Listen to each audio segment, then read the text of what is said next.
আজকে বানাবো ঘি রাইস আর চিকেন কারি। দেখতে থাকুন বন্ধুরা আপনারা সবাই আমি কীভাবে ঘি রাইস আর চিকেন কারি বানাই, ক্যারেলিয়ান স্টাইলে ঘি রাইস আর চিকেন কারি রেসিপি। পুরো ভিডিওটা দেখবেন, দেখে ভালো লাগলে লাইক করবেন, কমেন্ট করবেন, শেয়ার করবেন।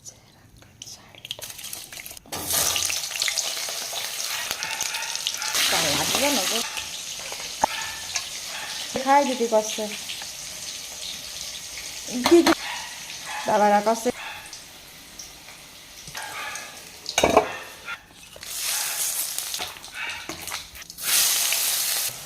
গার্ডেন